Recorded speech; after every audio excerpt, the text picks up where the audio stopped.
Chapter 3. Sunday morning church the next day was every bit as weird as I had thought it would be. I'd managed to look halfway decent, wearing my one pair of pants that weren't jeans, and a tie I sometimes put on for gigs. Nathan's sport coat was a tad short in the sleeves. We both looked a little ragtag, but I didn't look any worse than he did. We sat in a pew down front because Nathan had told me he was going to sing and play his guitar right before the sermon. I do it all the time when I'm home. Dad likes me to. I didn't ask what he was going to sing. I figured wryly that I'd just wait and be surprised. Artis and her high school girlfriend sat behind us. They looked me over appraisingly, but Nathan was apparently the resident heartthrob. A lot of stifled giggling went on, and when I glanced back, Artis rolled her eyes at me. Nathan seemed blandly above it all.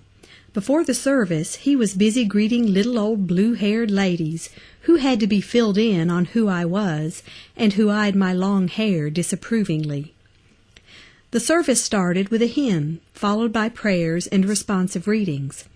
Although I hadn't been to Mass in years, I still felt an impulse to cross myself after the prayers, but I didn't. Brother Whitley made announcements, and then the choir, mostly whoopy-voiced older ladies and a few grumbly-sounding men, sang an anthem while the ushers passed the plate. To my relief, Nathan didn't put any money in, so I didn't have to either. Then it was Nathan's time to sing. He stood in front of the communion rail with his guitar, looked out over all the heads, and went into that song, Pass It On, which I'd heard sung in the student union by the campus Christian organizations that year until I was ready to puke. I was surprised Nate even knew the words. I watched him singing and strumming, trying to decide if he was just playing at being the nice preacher's son, or if this was a real side of him he accepted. Halfway through the song, one of the girls behind me, long blonde hair, whispered, "He looks like an angel," to which Artis whispered back, "Oh, gross." I wondered if the girls considered me to be the opposite prototype. The idea made me grin, and Nathan, whose eyes had wandered to mine, caught it. I saw him smile, too, and turned my head so he wouldn't start laughing. But he finished the song with a straight face. Nobody clapped, since it was church, but I heard a murmur of approval. Still wearing his angelic expression, Nathan put his guitar back in its case and came back to sit down. As he got to the edge of the pew, he lost it, though, and gave me that wide, upturned grin of his that always looked as if it had been surprised out of him. "They're going to love you over at the Baptist Student Union," I whispered, "when we get back to school." "Up yours," he said back, and we sat trying not to laugh for about half of the sermon. Mrs. Whitley had to shoot us warning glances from the choir loft, although she didn't look entirely unsympathetic. Communion was strangest of all. I got up obediently and followed Nathan to the end of the railing, but halfway there all these forgotten flags went up in my head. I remembered that it was supposed to be a really bad thing to take communion outside the Catholic Church. And just as I was scoffing at that taboo, the next idea flagged up. What was I doing up here anyway? This meant nothing to me. What was I, a sheep? Only the thought of embarrassing Nathan and his family kept me from turning around and sitting back down again. So I knelt down when everyone else did, and took one of the little hard pillows of bread Brother Whitley offered me. I sneaked a look at Nathan to see if he had his eyes closed, praying or something. He did, and his grave expression didn't look fake. Brother Whitley passed around the grape juice. As I took one of the tiny glasses, my RC scruples got the best of me. I decided that taking communion in another church wasn't nearly as bad as taking it without letting it mean anything. It amazes me now that I had even that much religious conscience. But I drank the juice, shut my eyes, and said my first prayer in years. "Father, bless me for I have sinned. Thanks for letting me be here." Then, defiantly, I crossed myself. And I felt a gentleness come down over me, the air softening around me, sort of the way you feel when the aspirin you took for your headache starts to kick in. I stayed absolutely still for a few seconds. Then Nathan touched my shoulder, and I opened my eyes and saw all the others getting to their feet. We filed back into the pew, me still trying to decide what, if anything, had happened up there. I glanced at Nate again after we sat down. He was studying the guitar calluses on his left-hand fingertips. At first, when I saw his face, I was afraid he was getting tired in that weird way again. Then I thought he just looked sad. We both knew he was in trouble when, after a mind-boggling dinner of fried chicken and mashed potatoes, Brother Whitley said, "Nathan, I want to talk to you in the study." His voice was conversational, the way it had been all through dinner, but he had a flinty look in his eye. Nathan went still for about a second, then nodded and followed his dad down the hall. Uneasily, I tried to help Mrs. Whitley and Artis clear the table, but they said no, we boys had done it last night, so they'd take care of it today. They seemed embarrassed about Nathan being called on the carpet, as if they were afraid they'd have to explain it to me. Of course I deduced that Brother Whitley had somehow found out about us going to River House last night. Not knowing what else to do, I went up to Nathan's room, where, I discovered, I could hear everything that was going on in the study because our room was right overhead, and their voices came up through the air-conditioning vent. I stretched out on the carpet, my head next to the vent, and listened. "Had to hear it second hand," Brother Whitley was saying, "that my son was playing in a beer joint outside of town." I could only hear the halting murmur of Nathan's voice, not what he said. "Didn't want me to get upset," his father roared back. "What do you think I am now?" This time Nathan's murmur rose and fell for a couple of sentences. Then Brother Whitley shouted, "What?" No answer. "No, sir, I won't have it, my son playing in a place like that. You just call him up and tell him—" He faded in and out, giving me the impression he was striding around in different directions. I had to give him credit. This was no power trip. I heard real frustration and concern in his voice. Nathan said something else, and his dad said, "I don't give a darn about how it makes me look. This isn't about me.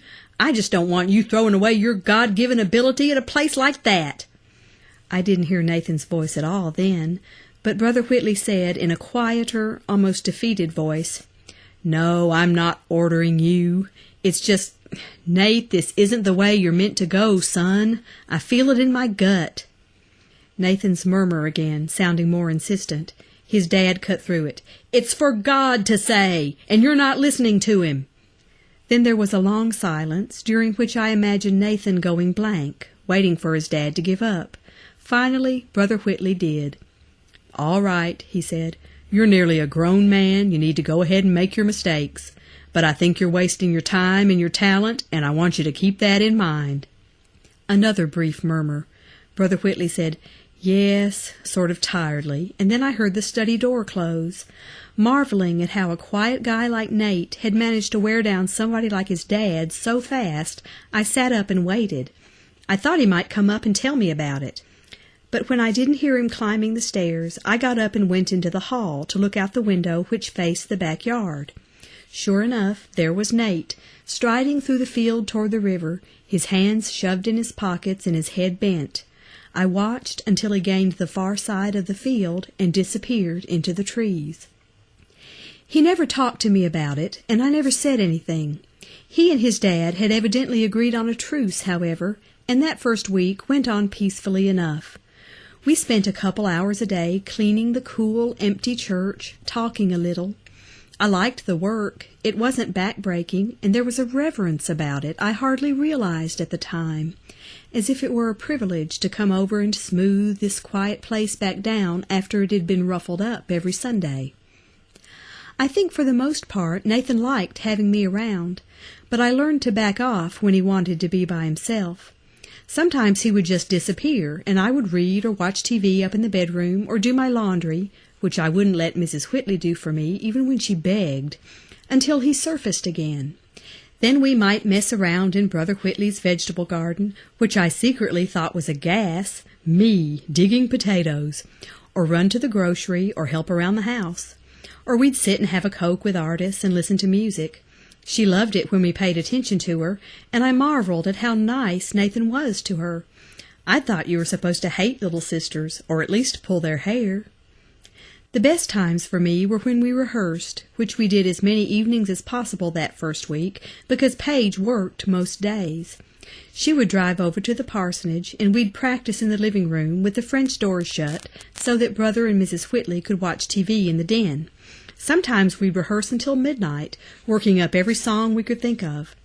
Nathan was writing, too, and we learned a couple of his new tunes just for the hell of it. None of us thought they were appropriate for River House, but the melodies were flat-out beautiful. I would find myself humming them later, while I vacuumed the sanctuary or dusted pews. I figured he probably wrote them in his head when he went off by himself. Slowly it dawned on me that Nate was a different person than most, not just quiet and talented, but really rare, with a more tenuous tie to the world than most people. Back then, of course, I never thought of it in those terms. But even his family and Paige seemed to know it. They acted just the least bit protective of him, looking at him quickly and interestedly when he spoke, that kind of thing, encouraging him to eat, asking him if he'd slept, believing him when he said yes, not babying him, just watching him a little more closely than if he'd been the sturdy, common weed I felt myself to be. By Saturday night, I was bouncing off the walls, and Nathan's calm seemed a little strained. Brother Whitley just shook his head at us. "You guys be careful," he said as we all sat down to supper. "Stay back from anybody drinking too much. Don't get into any arguments or bets, things like that. Be real careful what you drink." "Oh, Nathan, you won't drink anything, will you?" his mom implored. Artis sort of snorted into her glass of iced tea. "Maybe a beer," Nathan said. "Don't worry, I won't forget I'm the preacher's son." "Don't do anything they can talk about at church," Artis said darkly. "Of course, how would they know if they aren't there?" "Word gets around," Brother Whitley said. "That's what happened last week. Somebody's cousin was there and recognized you." "I'll be good," Nathan said. "Maybe we'll even do a version of Amazing Grace, huh, Tim?" "Sort of bluesy and gospel-y," I said. "Sure." "Well, why don't you?" Mrs. Whitley demanded, and we all laughed. It was at that point, after I had demolished half of my supper, new potatoes from the garden, heavy tomato slices red as blood, fried pork chops, biscuits and gravy, all hail to Southern summer cooking, that I noticed Nathan pushing food around his plate, taking half a bite, maybe, whenever he thought his mom was looking. She caught on about that time, too. "Nathan, eat your supper," she told him like he was about 4. "I am," he said, but he wasn't. "Yeah, no kidding, Nate," I told him. "We've got 4 hours of playing to do. You got to have some reserves." "I'm eating," Nathan said, and put half of this tiny little potato in his mouth. He chewed and swallowed like he was taking medicine, then gave me an exasperated look because I was still watching him. I was remembering how wiped out he'd been a week ago after the audition for Egan, how he'd stumbled into the house when we got home, and of course his folks were still up, and I was afraid they'd see him and think I'd gotten him drunk. He'd hauled himself up the stairs, holding onto the rail, and I'd gone into the den and made small talk and said Nate was pretty tired and we were turning in early. When I got upstairs, he was stretched flat on his bed with the lights off and the TV on with no sound. So I lay on my bed, too, and we watched the flickering TV until I fell asleep, and he never said a word. If 1 hour of playing did that to him, he'd never make it through 4, especially on an empty stomach. "Hey, if you don't eat, I'm not going," I said flatly, not sure if I meant it or not. "Simple as that." Brother and Mrs. Whitley and Artis looked impressed. Nathan scowled, but he seemed to believe me, and managed to eat about half of what was on his plate. For the rest of the meal, it was me who pushed food around, because I was trying to remember band concerts at school, and if he'd ever gotten tired like that afterward, and I couldn't remember because I'd never really seen him afterward. But I'd eaten plenty of meals with him before concerts in the campus cafeteria, and I'd never noticed him skimping on food. Such a little thing, and yet I couldn't shake the uneasy feeling. Finally, I just wrote it off to my own nervousness about the gig. Egan came across the floor of River House to meet us, hands held out, smile flashing. "Here's my band, Tim," he greeted me, "Paige, and Nathan." His affectionate scrutiny gave me a warm feeling, as if he were really glad to see us, and my spirits rose. Paige gave him her most beautiful smile, all the stops pulled out. Nathan had gone into his usual shy mode, but even he looked pleased. We were early, and the place was empty except for 2 guys playing pool. "Slow night so far. Hope it'll pick up here pretty soon." Egan led us over to the bar. "Meet my new bartender, Van." "Hi," Van said. He was an older, graying man, the quick, silent type of bartender. "Would you like anything?" Egan asked us. "I say this freely because none of you strikes me as the alcoholic type. All your drinks are on the house all night. Just ask Van for whatever you want." Paige smiled that dangerous smile at him again. "In that case," she said, "I'd like a glass of wine." Egan bowed in agreement. "White?" "Red." Egan appraised her again. She looked great, in jeans and one of those cotton blouses with lace and embroidery and the whole thing dyed one color. This one was purple, which set off her hair. She and Egan were a pair, her hair a red flame and his a golden one. My own black hair felt dull, uninteresting. I shook it forward over my shoulders, wishing it would grow as long as Egan's in the next 20 minutes. Nathan, as usual, wasn't worrying about his hair. He was already on stage, tuning his guitar to the piano. I took him the beer Egan poured him, and he frowned absently at it while he listened to his B. "He did get a PA after all," he said, "mics and everything." Egan came up behind him in time to hear. "I noticed last time your voice is very soft," he told Nathan. "I want folks to hear it." "I'm not really a singer. Tim and Paige do most of the vocals." Egan just smiled. "You guys did an original composition last week, didn't you? One you wrote, Nathan." Nathan's eyes flickered. "Yeah, how'd you know?" "I could just tell. It seemed to have your personality." We'll stick to covers from now on if you'd rather," Nate said in a low voice, working with his guitar strings again. "On the contrary," Egan told him, "I'd like for you to do as much of your original music as you want." Nathan shrugged, but I could see relief breaking out all over him. "Sure." "Set up the mics any way you want," Egan said, and went back to the bar for a consultation with Van. Because I'd worked on stage before, I automatically became the sound man, testing the levels of the PA on the small monitor and trying to get Nathan to say whether he wanted his mic by the piano or by his guitar chair. He just shrugged again when I asked him. Paige took to hers like a duck to water, unhooking it expertly from its stand and relaxing with it in her chair. "Testing," she said, and laughed. More people had filtered in, and I saw several couples besides the usual pool-playing farmers. Egan and Van were both busy now at the bar. "It's 9, I said. We better get started." We opened with Sweet Judy Blue Eyes and worked our way through the careful set we'd planned. I could feel our personalities separating, standing out as we went through song after song. By default, the same way I'd become the sound man, I became the front man, introducing the songs and doing a little soft patter in between. Paige worked more with her face, that beautiful Irish face, making eye contact and smiling and tossing back her hair. She smiled the same way at men and women alike, which I thought was great diplomacy. Nathan seemed placidly unaware of the audience once he got down into the music. Oddly, this seemed to make him more charismatic, and he quickly became the favorite, the crowd reacting affectionately to him, clapping after a piano solo in the middle of a song, things like that. He started to open up under all the attention. We did one of his songs in that first set, not the one we'd done the week before, but a new one he'd taught us only days earlier. He'd helped Paige work out a high harmony on the chorus, and I plugged along on rhythm guitar. Nathan's low voice provided a steady counterpart to the intricate picking he was doing, and he slurred his consonants in a way I'd always thought was supremely cool. The only bad part was when I looked up halfway through and saw Egan watching Nate, his eyes narrowed hungrily. Ugh, I thought, remembering my queer theory. Even then, though, I didn't really believe it. Even then I had an inkling he wasn't focused on Nathan's body. He wanted something else from him. Even the big dudes behind the pool table had paused, laying down their cues to hear Nathan finish his song and then to clap wildly.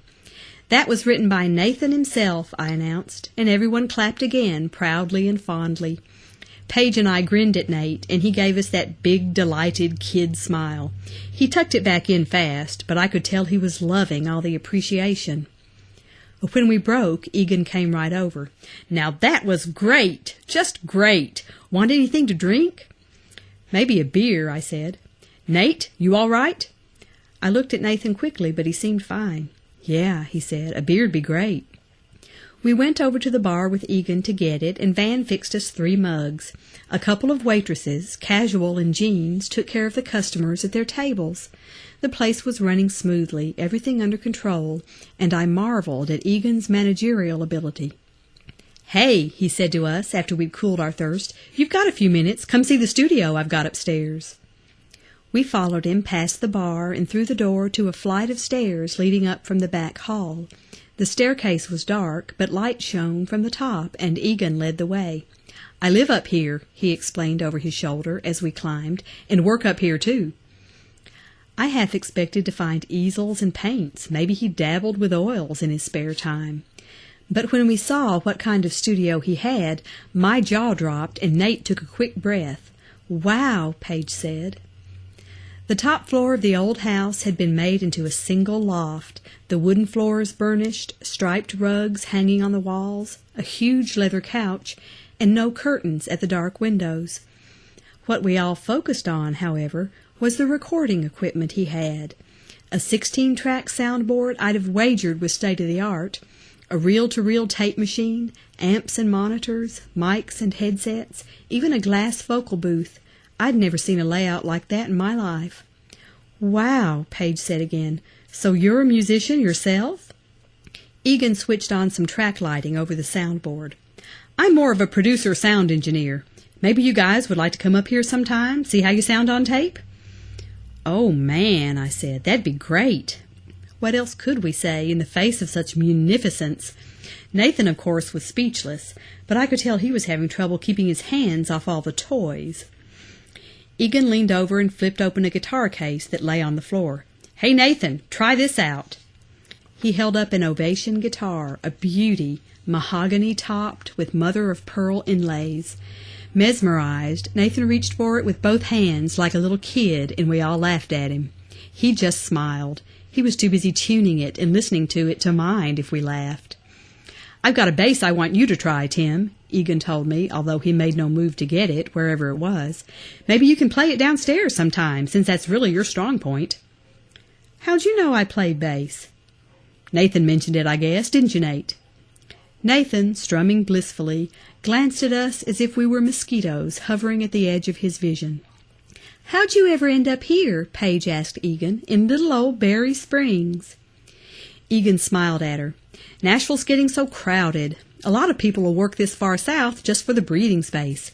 There's a studio down in Alabama that people in L.A. are going crazy about." He moved in closer to me and Paige, conspiratorially, and nodded toward Nathan. "I'd love to get him on tape. His original stuff is great. Then I'd be able to channel you guys toward some people that would give you a listen. But I don't know how Nathan feels about that." "He'd love it," I said, meaning, of course, that I'd love it. Paige frowned at me. "Nathan's awfully unspoiled," she told Egan. "He's kind of a purist when it comes to his own music. I think he'd really resist being shaped."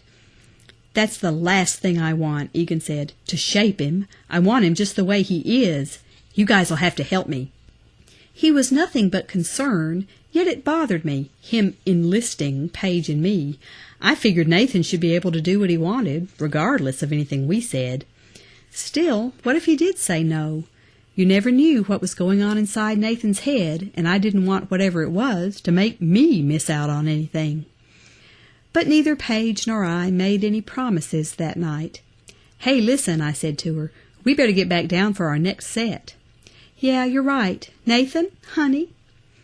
Nathan blinked at her a couple of times, then seemed to remember where he was and what was going on. "Yeah, sure," he said, and held the Ovation back towards Egan. "Use it for the rest of the night," Egan told him. Nathan didn't quite smile, but his face shone as if he'd just been knighted. He nodded and gripped the neck of the Ovation carefully with his left hand. "Y'all ready?" he asked us, slipping his free arm around Paige. She glowed back up at him, and I felt the familiar envy in my gut. Egan watched us all, his eyes narrowed like a cat's, although the rest of his face looked pleasant enough. For some reason I felt a little relieved when we got back downstairs, as if I could breathe more easily. In the second set, we did some songs off Neil Young's Harvest. I had to work hard not to mimic Young's singing voice too cruelly. We even, God bless us, did Country Roads by John Denver. We did one of my tunes, which I realized depressingly was nowhere near as good as any of Nathan's. Egan didn't even look up from the bar at that one. But at both of Nathan's tunes we did that set, one on piano and one guitar tune, he came forward to listen, never taking his eyes off Nate. Well, maybe I'd been wrong about him being queer, I decided, in light of the conversation we'd had upstairs. Maybe Egan just knew star quality when he saw it, and Nathan's potential excited him. I didn't blame him. Even then, I believed solidly that Nathan was one of the most musical people God ever made. The customers seemed to love everything we did. They were a comfortable crowd who could have conversations while you played, and still you knew they heard you. We were really playing for ourselves, anyway, and to impress Egan. If he was happy, we were happy. Paige and I were more hopped up than ever when the second set was over, but Nathan seemed quieter than usual, and I knew he was getting tired. So on break, I went over and asked Van if I could get a strong coffee with a shot of whiskey and plenty of cream and sugar. Van fixed me up an Irish coffee in a beer mug, and I took it back up to the stage, happily fielding compliments on the way. Egan was nowhere to be seen, and at first neither were Nathan and Paige. Then I saw the two of them in the shadow between the side of the piano and the wall. Paige was pressed against him, talking to him softly, right up into his face, and he held her hand to his mouth and bit her fingertips idly while she talked. I could feel them in my own mouth, those small, cool fingertips, and before I had a chance to get over that, she stood on tiptoe and gave him another one of those deep kisses Egan and I had both watched so jealously the other night. Well, hell, I thought, and set the coffee down on an empty chair. He was lucky, so lucky to have that beautiful girl all over him, and on top of that he didn't even know how lucky he was. Moodily, I sipped the Irish coffee myself and waited for them to break it up. In a minute, Nate came up beside me and eyed my drink. "What's that?" He didn't sound or look tired any more, and it was all I could do not to look around for Paige. "Coffee," I said. "Go get yourself a cup." I might, at that. He sprang down off the stage toward the bar, and here came Paige after him. A minute later I heard her laughing at something he said while they stood at the bar together. Out of nowhere, Egan sat down beside me with a cigarette. "Coffee okay?" "Fine," I said. He followed my eyes to Paige and Nathan. "How long have they been together?" "Since a year ago Christmas, I think. They just see each other when they're both home from college." "They seem pretty serious." I shrugged. "I guess." "He do everything she tells him to?" Egan's voice was still casual, but the question raised my hackles anyway. "What do you mean by that?" Egan didn't rush in to defend his question. He just blew out a cloud of smoke and watched the two of them through it. "He seems like the type that can be pushed around, especially by a lady."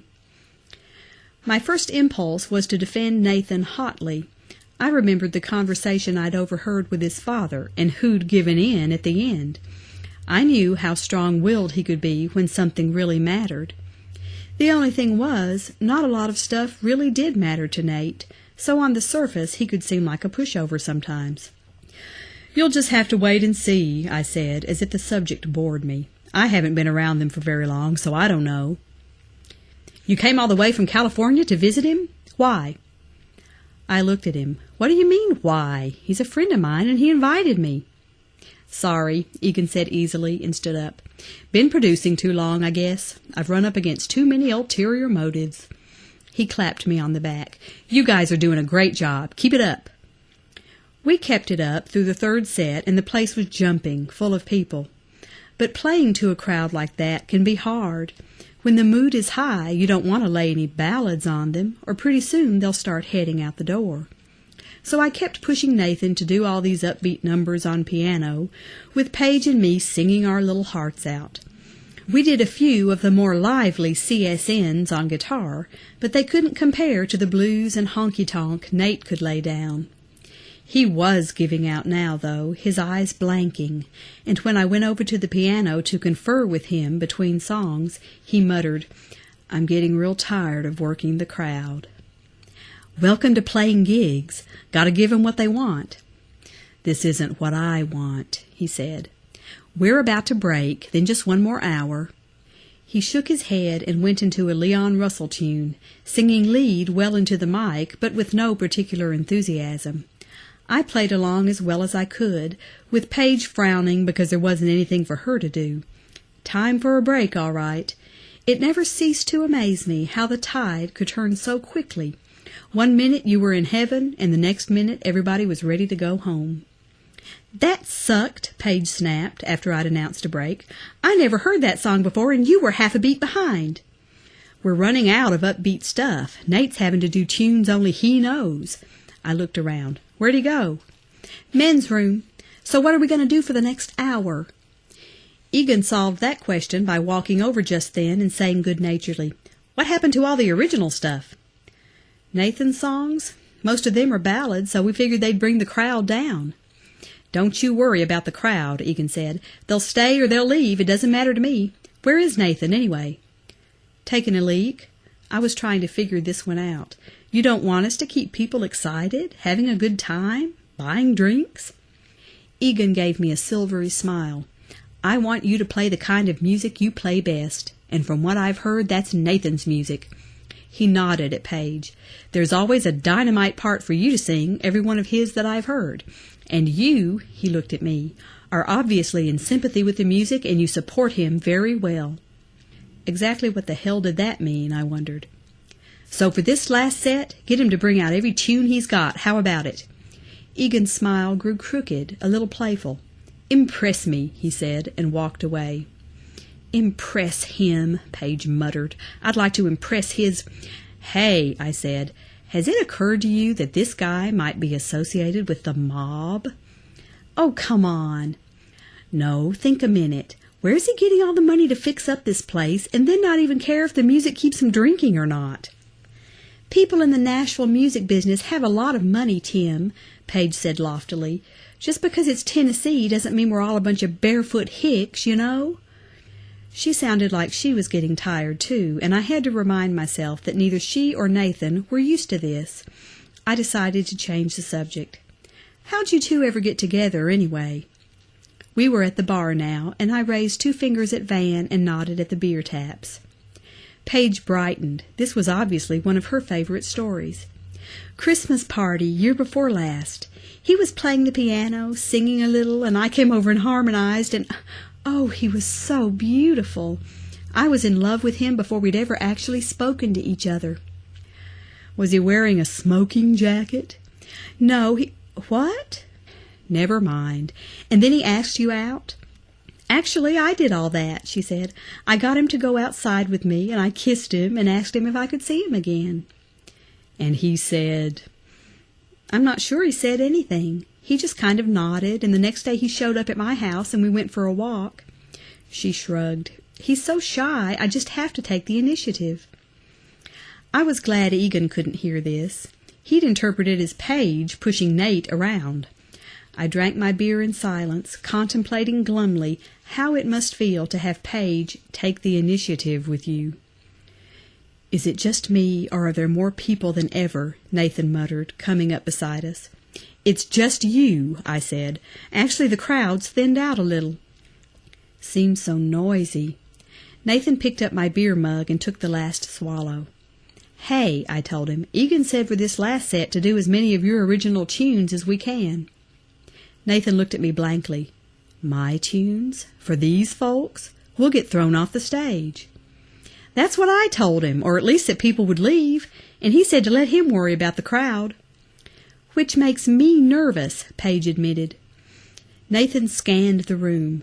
Several rowdy conversations and pool games were going on, with yells of laughter. "Where is he?" "Out there chatting people up." We saw Egan at one of the pool tables taking a shot. Nathan watched him for a minute, chewing the inside of his mouth. After another minute, he shrugged. "I'm going to do what he says. Let him worry about the consequences." "What if they start throwing beer bottles?" Paige wondered. "Nate, no kidding," I warned. "We could be asking for trouble." "That's Egan's problem. I'd still rather do my stuff than the crap we've been laying out for the past hour." Paige and I just looked at him dubiously. "You guys don't have to," he said, and started toward the stage. "Well, I'm not letting him go to the wolves by himself," Paige snapped. She went after him, and I followed. I mic'd Nate's guitar as well as his voice, and set at the third mic for Paige. It wouldn't make much difference if I wasn't heard. All I did was strum along. We sat in a row like the three monkeys, Nathan in the middle. He started right in with Heading Home, possibly the quietest and most pensive of any of his songs. I could feel my heart sinking as I strummed helplessly, and Paige sang her little harmony line. Even with the PA, we could hardly be heard above all the noise. Then I saw Egan move quietly into the center of the room and stand listening, among all the tables full of people, and folks getting up and moving around. And immediately things quieted somehow. The crowd grew subdued in a happy sort of way, not paying rapt attention to us, but acting as if they'd been soothed by the music in spite of themselves. Nathan was still completely into his song. And then something different started to swirl through the room, some sort of strength, and I couldn't tell where it was coming from. It seemed to shimmer between Egan and Nathan, but I couldn't have told which one of them, if either, was responsible for it. Just some sort of energy dance between the two of them. Nathan seemed oblivious, his head bent, his quiet voice steady, his fingers picking a strong, steady rhythm. Egan's face, as he watched, had that intent, hungry look, and the force or energy or whatever it was seemed to grow and grow until I almost couldn't stand it. I looked past Nathan to see if Paige felt it too. She was staring straight ahead, her eyes wide and her face pale.